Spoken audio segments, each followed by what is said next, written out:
Oh, landmines and jellyfish. Welcome back to Knives, I guess, and technically it's not illegal to karate chop a bear. Do with that what you will. Once. But today we're going to take a look at this knife that I made quite some time ago. It's been a good few years now. But what we got here is, of course, a fixed blade, a Kydex sheath that I made. And, of course, it's nice on this side and ugly on this side because I don't have ulti-clips or anything. So this is what I did to compensate. Just a chunk of leather with Chicago screws holding it in. And it does work. I have carried it like this. And the one thing you can do is you can kind of move it around side to side to make it more comfortable. But that's besides the sides. So this is something that I went to a bladesmith's house and tried to get some lessons, and we got as far as grinding the blade before he just sent me home, and I had at it by myself. And my grinder is a problem. I've mentioned it before, but it goes one speed, 7 million miles an hour. I can't slow it down, so I can't spend more time on the higher grit belts. So I hit a point where I just could not get the grind right. I was going for a full flat with a diagonal plunge line, and it just wasn't happening. So I ended up getting it flat, and then I put a bevel right here, a convex, but the convex starts and ends right there. So the edge is really, really, really thick. It's just a wedge. It's like the tip of an axe.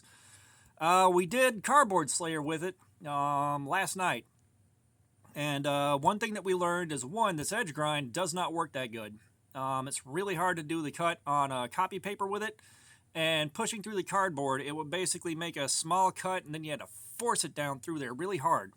So that was the first issue that I ran into. And of course, after I made this, it didn't really get carried because I don't have need for a fixed blade in anything that I do. So it hadn't really seen any use since I made it. And so that was the first thing we learned about it. The edge just kind of sucks. Something else that we learned is the heat treatment on it was not all that I thought it was. If memory serves, I did hit the point where I was getting this much more evenly heated and got it dropped into preheated canola oil to do the quench. Something apparently didn't work that good. I know I did the tempering cycle on it, and I may have overdone that. I'm not 100% sure. It's been years.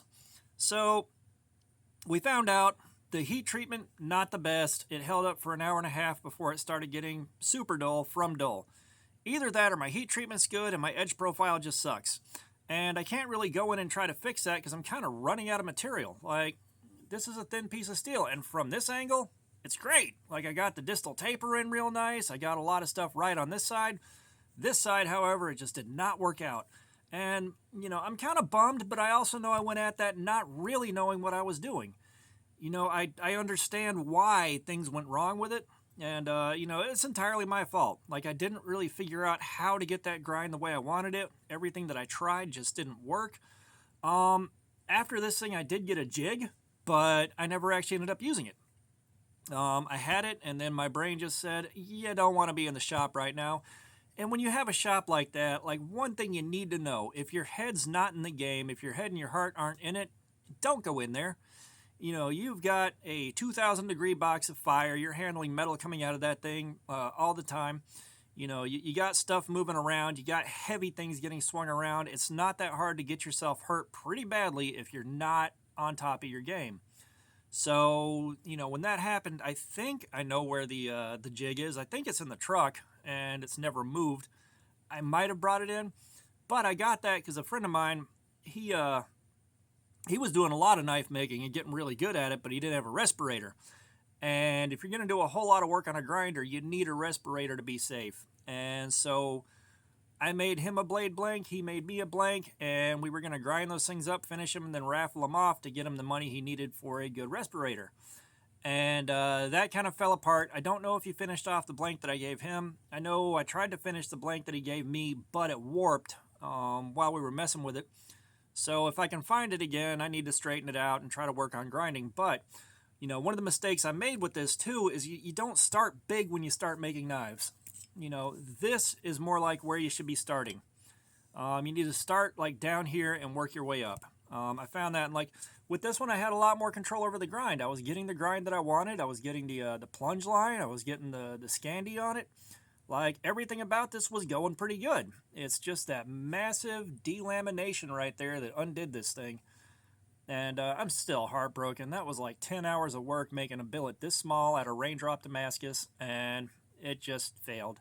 I think I am going to sharpen this and maybe do a cardboard slayer on it to see if I actually got a good heat treatment on it or not. But yeah, it's like, it's just, and it's in the worst possible spot too. I can't fix this. I can't do anything with this. So, there's that guy. But this is where you want to start. Like, you don't want to start here. And yes, this is a tribute to the Minimalist by Alan Foltz. I wanted to start there because it seemed like a good template, and it seemed like something I'd like for, my own personal use. Definitely not for sale. So we found out that this guy kind of sucks, which I'm not hurt by. Like I said, I knew going into it that something might not work out on this thing, but I wanted to see, if it had a good cutting edge and a good profile and a good heat treatment, it was going to be fun to see how long this 1095 lasts. But yeah, I didn't get it right, And the other fun thing too is I spent hours and hours, a couple of full afternoons hand sanding. And of course, I don't have the hang of hand sanding either, so you can see a lot of the horizontal lines, the scratch marks from the larger grits that I just didn't quite get worked out all the way. And, that's okay too. This was the first time I tried hand sanding anything like that, and boy, if you like hand sanding, you probably shower with your dad. I'm just going to say that with my whole chest. Now, that being said, the ergonomics were phenomenal. Like, I had this thing, and I was cutting and cutting and cutting, and this handle stayed comfortable the whole time. I am very happy with how that turned out. I did work in some low spots here and here so that there was a good, comfortable grip. And when I was doing the handle, I was constantly checking to see how it fit my hand, so I'm really happy with the ergonomics. And you can see where the drill bit that I tried to drill a lanyard hole with just did not cooperate. It was not happy. So, it's very cool that I made this. I had fun making it. I was learning stuff as I went. And I also kind of learned I don't have the patience and I don't quite have the right grinder to handle knife making. And if you're going to make knives, honestly, you might want to get the right equipment or figure out how to use stuff you got. Like, I could probably switch over to the 1x30 and do stuff like this.